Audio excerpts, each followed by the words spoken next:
Hello ladies and gentlemen, today I'm going to take you step by step on transformation question which was examined in Zimsec Maths paper 2 June 2023.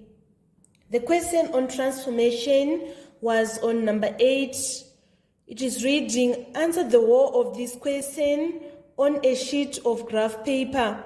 Use a scale of 2 centimeters to represent 2 units on both axes for -8 to 8 for x-axis and -4 to 18 for y-axis.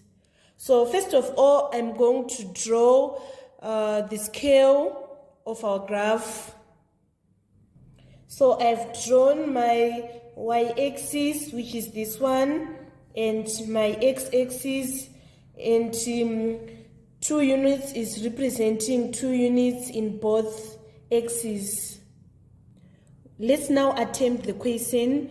Part A, we want to draw triangle A, which has vertices at -6, 2, -2, 2, and -5, 6.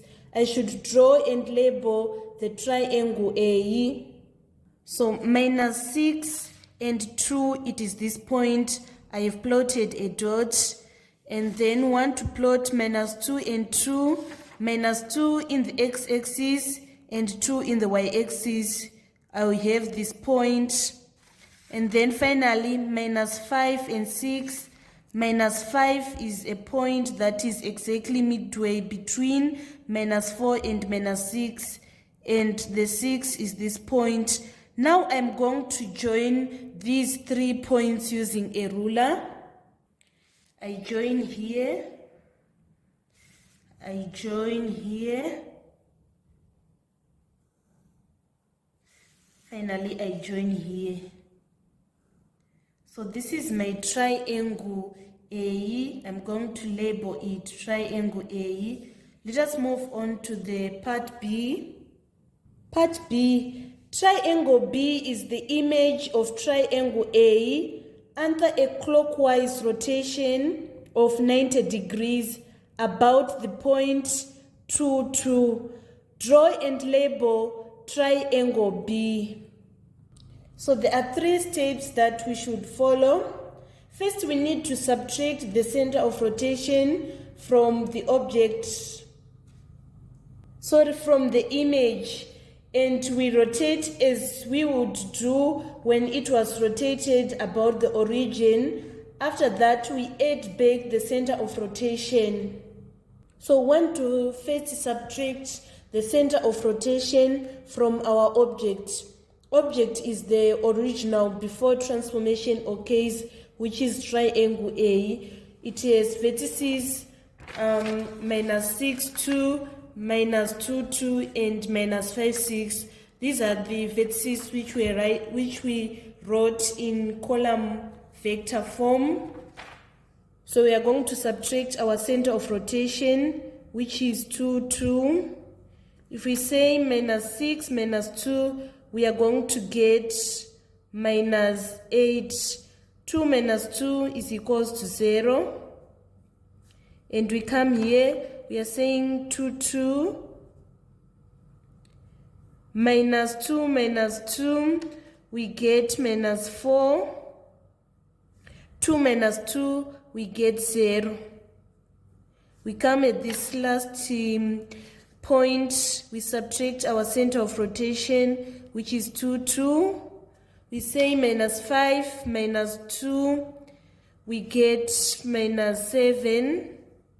6 - 2, we get 4. Second step, we are going to rotate our object 90 degrees clockwise. You should know the rotation rule. If you are rotating 90 degrees clockwise, xy becomes y minus x. So let us write this in coordinate form. We have -8, 0. We have this -4, 0. And we have this -7, 4.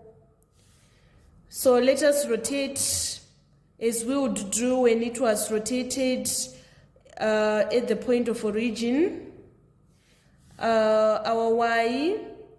Our x is becoming our y, so we are going to write 0, 0, 4, and after that the y is becoming minus x.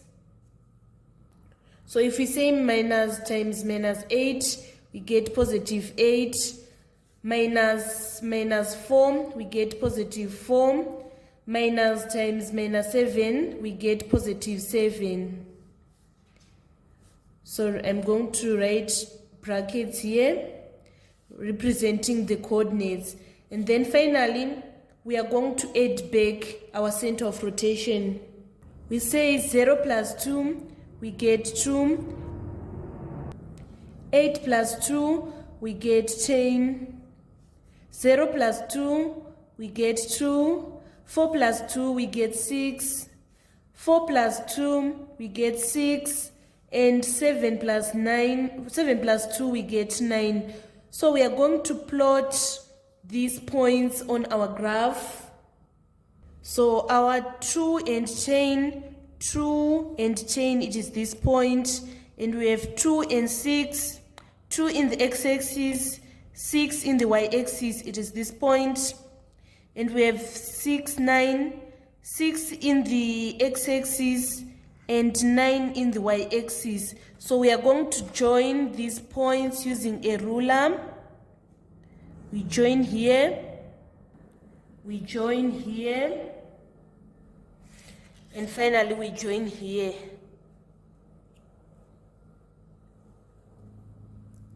So this is our triangle B. A is rotated 90 degrees clockwise, and the center of rotation was 2, 2. So this is how you obtain your 3 marks on rotation.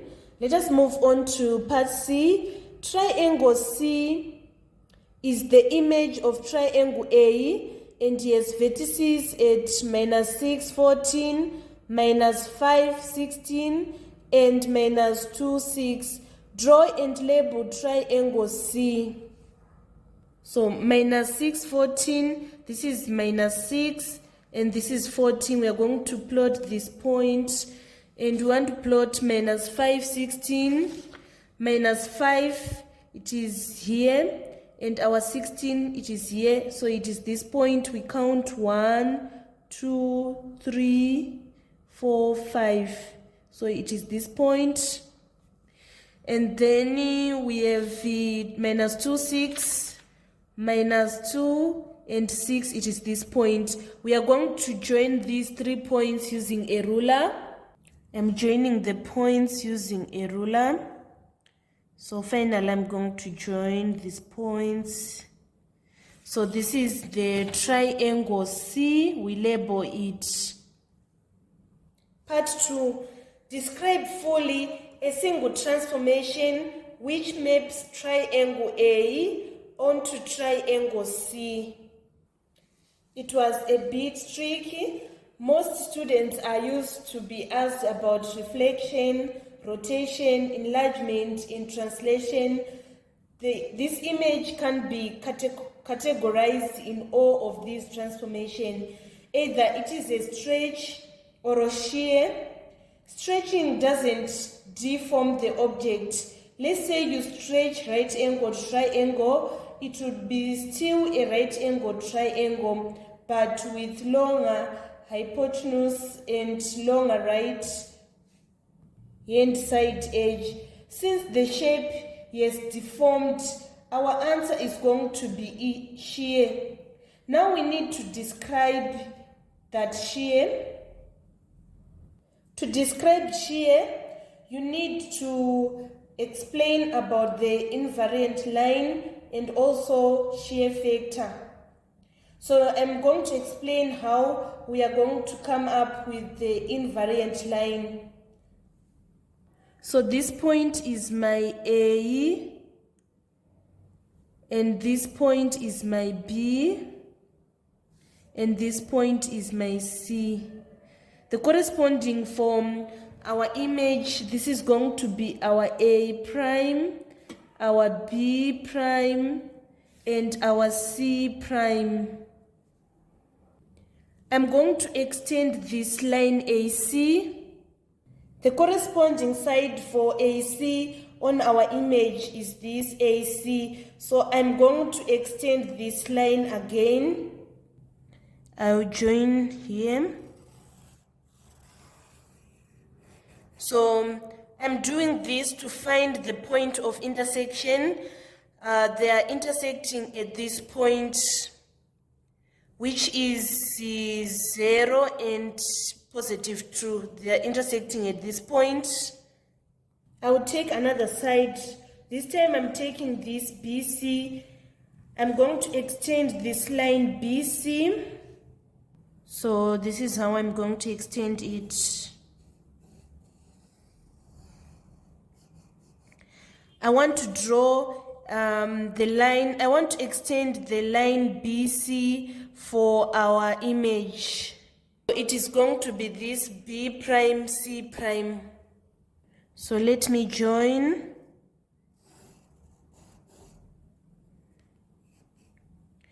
So the first line is the first AB and so the first AC and A prime, C prime, they are meeting here. And for BC and B prime, C prime, they are meeting also here. So we join this line. We can see that it is the y-axis. That is going to be our invariant line. We are going to write that our invariant line is the y-axis, or x is equals to 0. Finally, we need to write the shear factor. We need to find out what is the shear factor.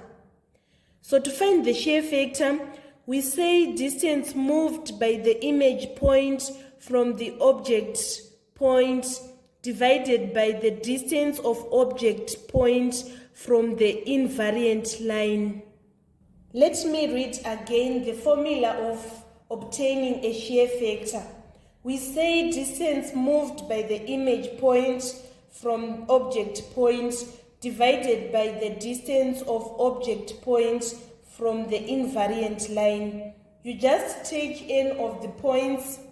Let's say we take this A1, A prime and A. Let us measure the distance that is between A prime and A. So we can see that we have 14 on our A prime and we have 2 on our A. We are going to say 12 minus 14 minus 2 and we get 12. That is the distance moved by the image point from the object point. We write it down. We are getting 12. We want to say divided by distance of object point from the invariant line. We say that our invariant line is this y-axis. So we need to measure the distance of object, which is A, from here to this point. We have minus 6 and we have 0. So we can see that the distance is 6 units. We are going to say 12 divided by 6 and we are getting 2. So it means that the shear factor is 2. So this is how you obtain all your 4 marks on part C. You need to draw and label clearly our scene. After this, you need to describe the transformation. You need to state that it is shear. The invariant line is the y-axis, or x is equals to 0, and the shear factor is 2. We now need to move on to our part D. Part D, triangle D is the image of triangle A and has vertices at minus 2, 2, minus 2, minus 2, and 2, minus 1. Draw and label triangle D.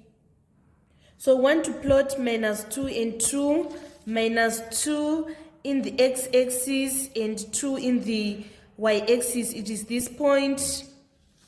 We want minus 2, minus 2. It is this point. We are going to plot this dot. And finally, we want to plot 2 minus 1, 2 in the x-axis and 1 in the y-axis, minus 1 in the y-axis.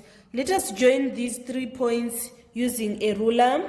So we have this line, we have this line,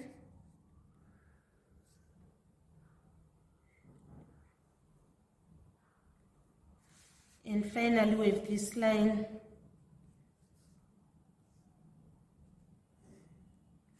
So this is our triangle D. This is how you obtain your first mark. And then part 2, describe fully the single transformation that maps triangle A onto triangle D. So we can see that this is reflection. We are going to draw our mirror line. It is this point, this line, which is going to be our mirror line.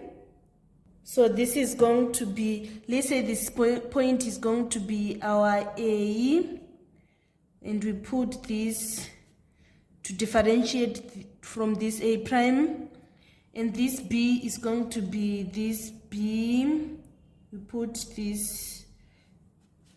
And here it is C and C to the power of 2.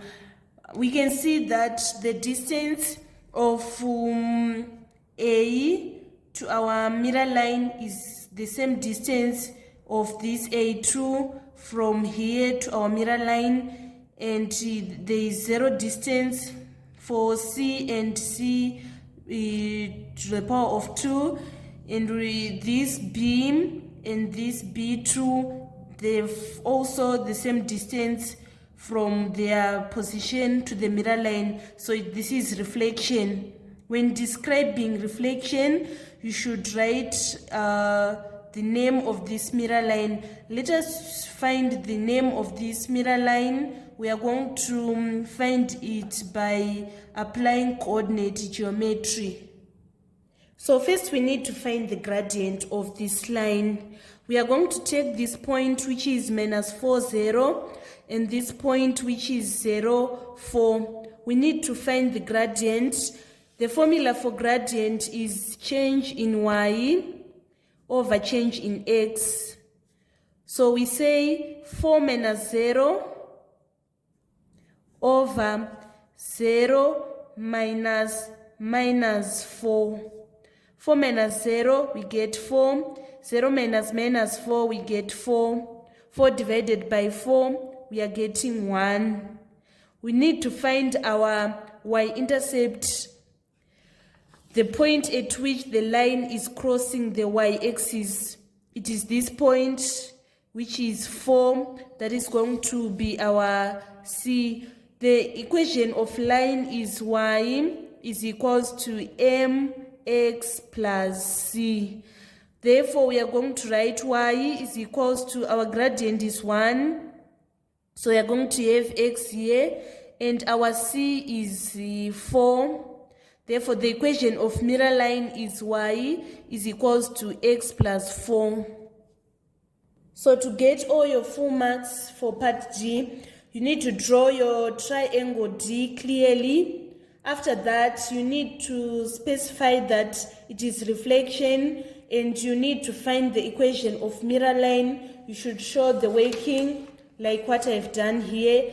I say increase in y over increase in x. They need to see this working. After that, you mention that the equation of mirror line is y is equals to x plus 4.